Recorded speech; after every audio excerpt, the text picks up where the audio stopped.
کائنات میں سب سے بہترین انسان نبی اور رسول ہوتے ہیں، اور اللہ نے اپنے محبوب پاک کو نبیوں کا امام بنایا ہے۔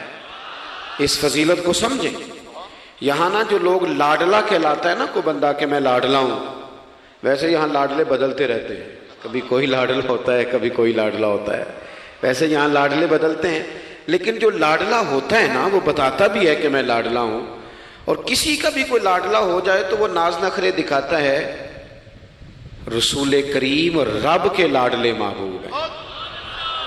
لیکن جو بات میں نے آپ کی خدمت میں عرض کرنی ہے، آپ اس پر توجہ کریں گے۔ حضور امام الانبیاء ہیں، اللہ کے محبوب ہیں، نبی پاک علیہ السلام کا پتھروں نے کلمہ پڑھا ہے، چاند حضور کے اشارے پر ڈوبتے ہوئے واپس لوٹ آیا ہے، سورج ڈوبتے ہوئے آ گیا ہے، چاند کے 2 ٹکڑے ہوئے ہیں، یہ ساری حضور کی شانیں۔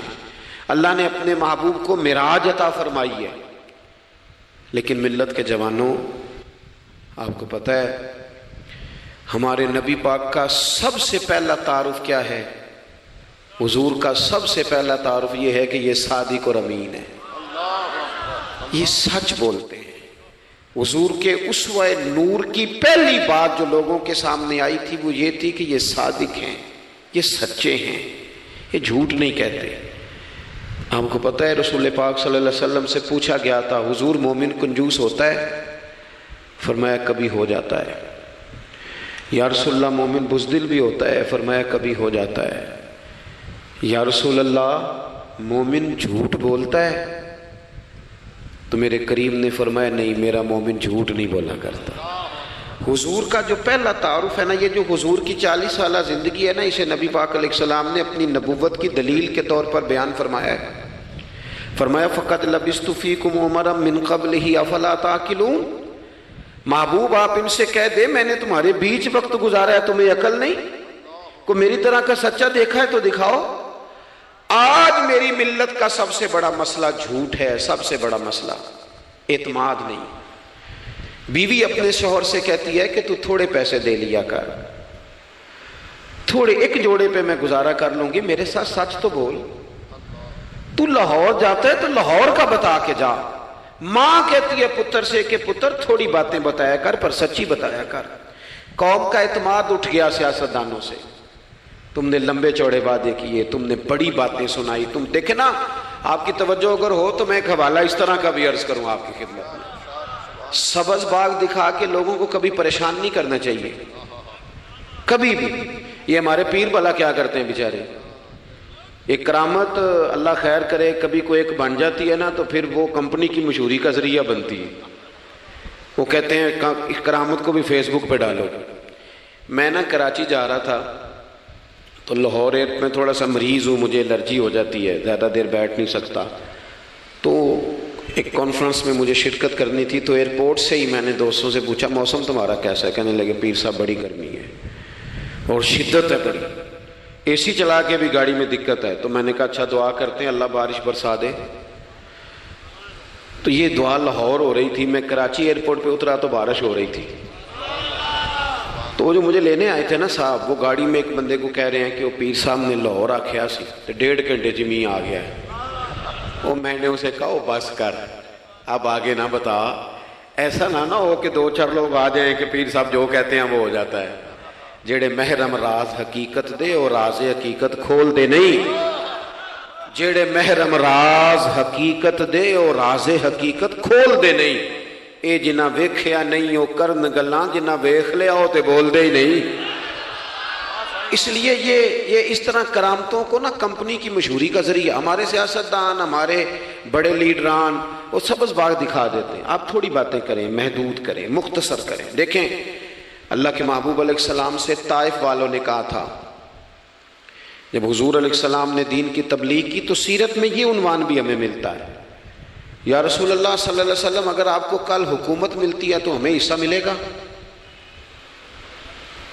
عرب کے لوگوں کا مزاج تھا نا، انہوں نے حضور سے کہا اگر کل کلاں حکومت ملتی ہے تو ہم شریک ہوں گے؟ تو حضور مسکرائے، اور میرے نبی پاک کو حکومت ملنے کا پاک کتنا زیادہ تھا کہ مکے سے ہجرت کر رہے ہیں، مدینہ شریف ابھی پہنچے نہیں، رستے میں سراقہ بن مالک سے کہہ رہے ہیں کسریٰ کے کنگن آئیں گے، یعنی حضور بتا رہے ہیں کہ سپر پاور بھی ساری یہاں آ جائے گی۔ حضور تو خندق والے دن ایک ہتھوڑا مارتے تھے تو فرماتے تھے روم فتح ہو گیا، دوسرا مارتے تھے تو کہتے تھے ایران فتح ہو گیا۔ یہ بخاری میں چیزیں آپ کو ملیں گی۔ حضور کو کامل یقین تھا کہ اذا جاء نصر اللہ والفتح، کامل یقین تھا کہ ان فتحنا لک فتحا مبینا، یہ ہوگا سارا کچھ۔ لیکن انہوں نے جب کہا نا ہمیں حصہ ملے گا تو حضور مسکرائے، فرمایا تم کہتے ہو حکومت تمہیں ملے گی، فرمایا بھائی سنو، حکومت اسے ملتی ہے جسے اللہ عطا کرتا ہے۔ بات ختم کر دی۔ سچ بولے زندگی میں، سچی بات کریں۔ اللہ کے رسول صلی اللہ علیہ وسلم نے ہمیں پہلا سبق سچ کا دیا۔ اسے سادی تقریر نہ سمجھنا، یہ عنوان دین ہے۔ اپنی زندگی سے جھوٹ کو نکال دیں۔ آپ جو تھوڑی باتیں کر لیں پر جو کہیں اس پر کھڑا ہونا سیکھیں۔ اپنی زندگی کے اندر استقامت کا نور لائیں۔ جوانوں، کبھی بھی جھوٹ کی بنیاد پر رشتے نہ قائم کرنا۔ آتے ہیں رشتہ دیکھنے والے تو کوئی باتیں سناتے ہیں، ہمارے گھر والے ہو بیٹا تو ولی ہوتا ہے، کیا بات ہے، اور پھر بعد میں یہ حالت ہوتی ہے کہ اماں کہتی ہے میں آپ بڑا سمجھانی ہے، انہوں میری بھی نہیں سنتا۔ تو وہ رشتہ دیکھتے وقت تو آپ نے کہا تھا کہ بہت بڑا درویش ہے۔ آپ اور بچی والے بھی کچھ ایسے کام کرتے ہیں، رشتہ کرانے والے سے کہتے ہیں ہم نے کار بھی دینی ہے۔ کیوں آپ نے لالچ پیدا کیا؟ کیوں پہلے آپ نے خرابیاں کی؟ اپنی زندگی میں سچ بولیں، سچی بات کریں۔ کبھی بھی کوئی ایسا کام نہ کریں جس سے کہ لوگوں کی طبیعت ایسی ہو کہ لوگ سمجھیں کہ یہ لوگ تو غلط بیانی کے عادی ہیں۔ دیکھیں بخاری میں موجود ہے، سیرت کی تمام کتابوں میں الفاظ کے اختلاف کے ساتھ یہ اپنی اصل کے ساتھ یہ چیز ہر جگہ موجود ہے۔ حضرت ابو سفیان رضی اللہ تعالیٰ عنہ بعد میں مسلمان ہوئے، فرماتے میں جب شاہ روم کو حضور کا خط گیا تھا نا ہرقل کو، حضور صلی اللہ علیہ وسلم نے اس سے کہا کہ کلمہ پڑھ لو، خطوط لکھے نبی کریم نے۔ اس نے کہا یہاں ڈھونڈو کوئی عرب کا سردار اگر آیا ہو تو میں ملنا چاہتا ہوں۔ ابو سفیان کہتے ہیں میں بغرض تجارت وہاں موجود تھا، مجھے لوگ پکڑ کے بادشاہ کے پاس لے گئے، میں کلمہ نہیں پڑھتا تھا۔ جب کوئی کسی کا مخالف ہوتا ہے تو اس نے کوئی کہانی بھی یاد کی ہوئی ہوتی ہے۔ ان لوگوں نے کہانی بھی یاد کی ہوئی تھی، معاذ اللہ جادوگر ہیں، شاعر ہیں، یہ کہانیاں بھی سناتے تھے۔ کہتے ہیں کہ مجھے وہ لے گئے، بادشاہ کے سامنے کھڑا کر دیا۔ اب بادشاہ نے سوالات پوچھے، میں کوئی حق میں نہیں تھا کہ میں حق میں باتیں کرتا، میں تو اس وقت تک کلمہ نہیں پڑھتا تھا، اور جو کفار کہتے تھے وہ ساری باتیں میں نے کرنی تھی۔ کہتے ہیں بادشاہ نے اپنے دربار میں کھڑا کر کے سوال کیے، بڑے سوال پوچھے، بڑے میں نے جواب دیے، بڑے سوال پوچھے۔ یہ بھی پوچھا کہ ماننے والے ان کے غریب ہیں کہ امیر ہیں؟ میں نے کہا نہیں، ماڑے ماڑے بندے ہیں۔ میلاد کے جلوسوں میں بھی ماڑے ماڑے بندے ہی جاتے ہیں، ماڑے ماڑے ہیں، غریب لوگ ہیں۔ اس نے یہ بھی پوچھا کہ ماننے والے بڑھ رہے ہیں یا گھٹ رہے ہیں؟ میں نے سارے جواب دیے۔ او ملت کے جوانوں، خدا را میری بات سننا۔ ابو سفیان کہتے ہیں غیروں کا دربار، سوال کرنے والا بھی کلمہ نہیں پڑھتا، ابھی جواب دینے والا بھی کلمہ نہیں پڑھتا۔ اس نے مجھ سے کہا کہ آپ نے بتایا کہ آپ رشتے میں چچا ہوتے ہیں، یہ بتاؤ وہ جنہوں نے اعلان نبوت کیا ہے کیا کبھی انہوں نے جھوٹ بھی بولا ہے؟ آج لوگوں نے نام نہیں بدل دیا جھوٹ کا، کچھ نے بہانہ نام رکھ دیا جھوٹ کا، جی میں نے بہانہ کر دیا تھا۔ کچھ کہتے ہیں جی وہ تو میں نے تو بس ایسے ہی بات، وہ تو میں نے مذاق کیا تھا۔ جھوٹ کے نام نہیں بدل دیے لوگوں نے۔ ابو سفیان کہتے ہیں مجھ سے بادشاہ کھڑا کر کے پوچھنے لگا کیا کبھی انہوں نے جھوٹ بھی بولا ہے؟ ابو سفیان کہتے ہیں کہ لمحے کے لیے میرے دل میں آیا کہہ دوں کہ بولا ہے۔ پھر میں نے کہا ایک تو یہ عرب کی وفاداری کے خلاف ہے، اور دوسرا میں کہوں گا وہ جادوگر ہیں تو شاید کوئی ایک سیکنڈ کے لیے توجہ کرے، میں کہوں گا وہ شاعر ہیں شاید کوئی توجہ کرے، اور مدینے والے نے جھوٹ بولا یہ تو مانے گا ہی کوئی نہیں۔ سنو، جن چیزوں کو معمولی سمجھ کے ہم نے رائج کیا وہ ہمارا وقار لے گئی۔ دنیا ہم پر اعتماد نہیں کرتی۔ ہم اس ملک میں بستے ہیں جہاں زلزلہ بھی آئے تو غیر ملکی امداد کرنا چاہیں تو وہ کہتے ہیں حکومتوں کے ہاتھ میں نہیں دیں گے، خود جائیں گے۔ ہمارا یہ حال ہو گیا ہے کہ قوم پر اعتماد اٹھ گیا دنیا کا۔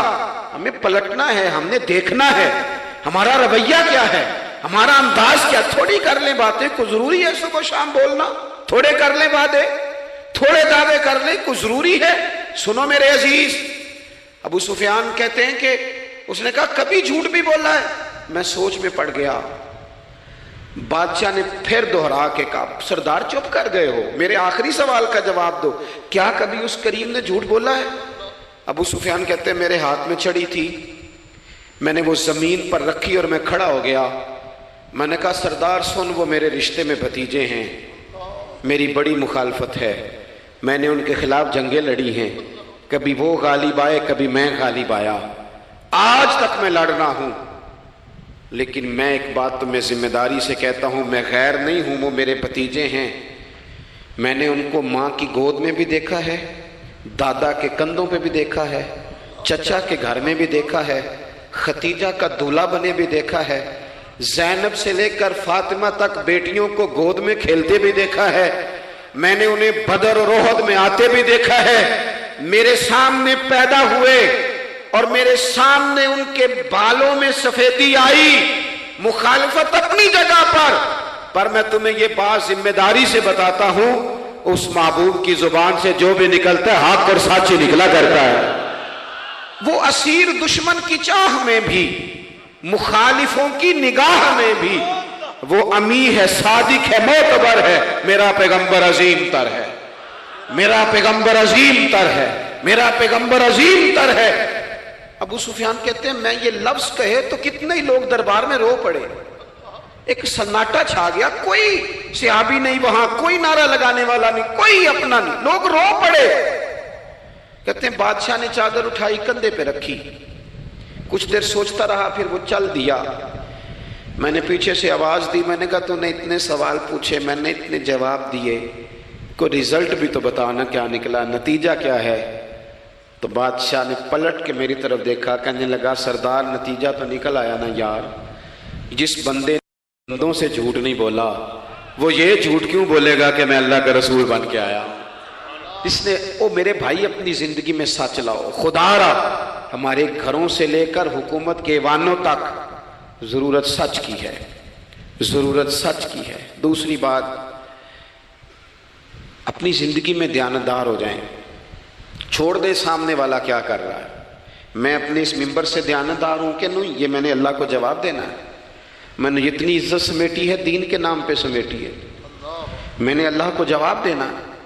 ہم سارا دھیان دوسروں کا رکھنے لگ گئے۔ حضرت خواجہ نصیر الدین چراغ دہلوی رحمۃ اللہ علیہ سے بادشاہ نے آ کے وظیفہ پوچھا تھا، حضرت کو وظیفہ بتائے تو خواجہ صاحب فرمانے لگے اپنا کام دیانتداری سے کر، یہی سب سے بڑا وظیفہ ہے۔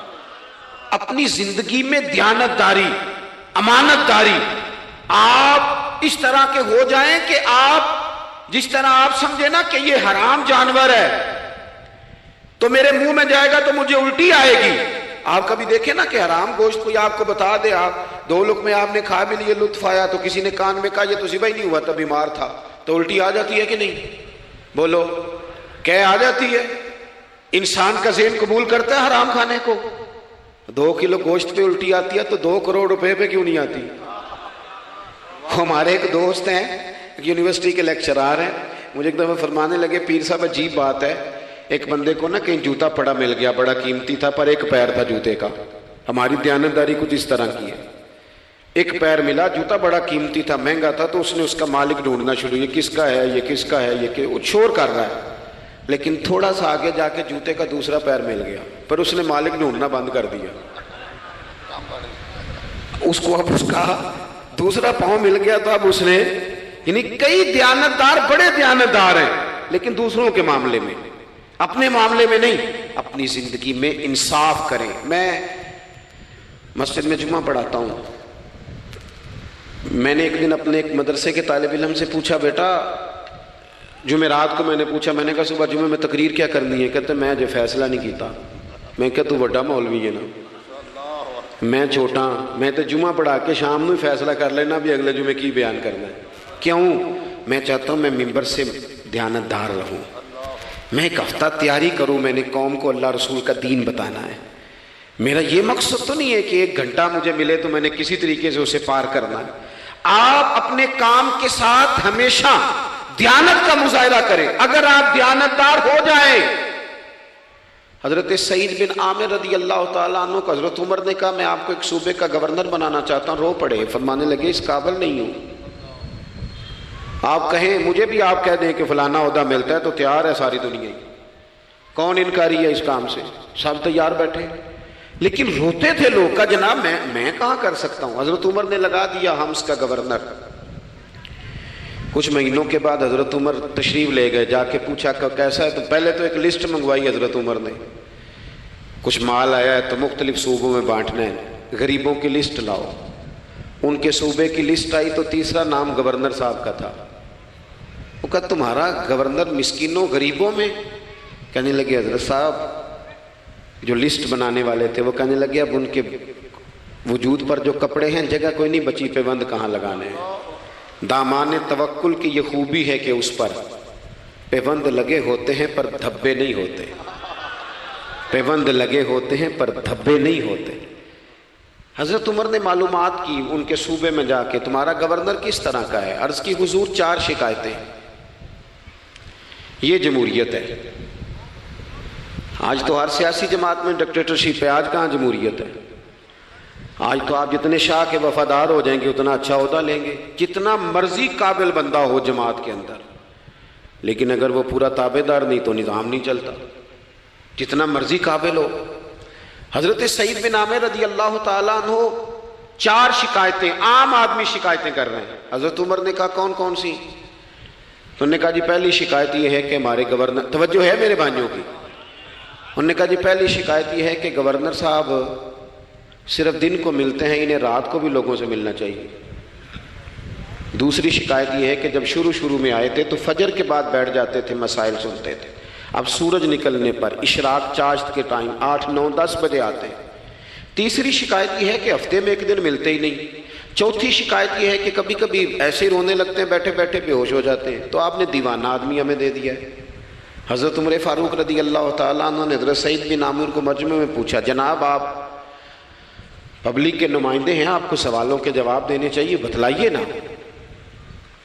اور یہ پبلک کے نمائندے صرف سیاستدان نہیں ہوتے، پیر صاحبان بھی ہوتے ہیں، مسجد کا خطیب بھی ہوتا ہے۔ اگر حضرت عمر سے پوچھا جا سکتا ہے کرتا کہاں سے آیا تو پیر صاحب سے بھی تو پوچھا جا سکتا ہے نا، ان کو بھی جواب دینا چاہیے، ان کو بھی بتانا چاہیے، اس لیے کہ وہی تو دعویٰ کر رہے ہیں فقر بتانے کا۔ تو حضرت عمر نے 4 سوال کہا سعید آپ کے ذمے 4 سوالوں کے جواب ہیں۔ تو حضرت سعید بن عامر نے گردن جھکائی، کہنے لگے پہلے ہی کہا تھا میں گورنری کے قابل نہیں۔ فرمایا اب تو بن گئے ہونا، جواب تو دینا ہے، حضور بتلائیے۔ فرمایا پہلا سوال آپ سے یہ ہے کہ یار لوگ کہتے ہیں رات کو کام پڑ جاتا ہے اور آپ ملتے نہیں۔ تو حضرت سعید بن عامر نے اپنی داڑھی پکڑ لی، عرض کی حضور یہ ساری سفید ہو گئی ہے، بڑھاپا ہے، دن مخلوق کے لیے رکھا ہے، رات اپنے رب کے لیے رکھی ہوئی ہے۔ اگر پھر بھی کسی کو شوق ہو تو سعید بن عامر جب بھی ملے گا مسجد میں ملے گا، ساری رات بارگاہ ربوبیت کی او سنگیو تھوڑا مسلح بھی یار مضبوط کر لو تھوڑا سا نا، ہم نہ تھک گئے ہیں فون سن کے۔ بہت سارے لوگ ایسے ہیں جن کے وجود نہیں اتنی تھکے جتنے دماغ تھک گئے، کمنٹس پڑھ کے، کمنٹس دے کے، رائے دے کے، بڑے بڑے باصلاحیت لوگوں کے حافظے کمزور ہو گئے۔ خدا را اپنی صلاحیتوں کو زنگ لگا لو گے۔ یہ تو جتنے لوگ ہیں میڈیا چلانے والے، ان کو تو میڈیا چلانا ہے، اور اب تو پتہ نہیں کتنے چینل اور کتنے لوگ اور سوشل میڈیا پہ کتنے، اور ادھر کتنے تو ادھر کتنے۔ خدا را کچھ وقت اگر مسلح پہ ملے تو آپ یقین کریں روح تازہ ہو جاتی ہے۔ لمبی لمبی دعائیں مانگیں، اپنے رب کو اپنے دکھ سنائیں، رسول پاک کی بارگاہ میں یہ نذرانے پیش کریں، آپ محسوس کریں گے وجود طاقتور ہوگا۔ حضرت سعید بن عامر کہنے لگے رات مسلح پہ گزارتا ہوں۔ دوسرا سوال آپ سے یہ کرنا تھا کہ یہ لوگ کہتے ہیں کہ آپ پہلے فجر میں آ جاتے تھے، اب اشراق چاشت کے بعد 9-10 بجے نکلتے ہیں۔ تو حضرت سعید بن عامر نے گردن جھکائی، کہا یہ میرا راز تھا، میری پرائیویٹ بات تھی۔ کہا جناب اب تو لوگوں کا سوال ہے۔ تو آپ فرمانے لگے میرے گھر میں خادم کوئی نہیں، غریب آدمی، بیوی بیمار ہو گئی ہے، 35 سال اس وفادار عورت نے میری ڈیوٹی کی ہے، بیماری میں چھوڑ دوں تو وفاداری تو نہیں نا۔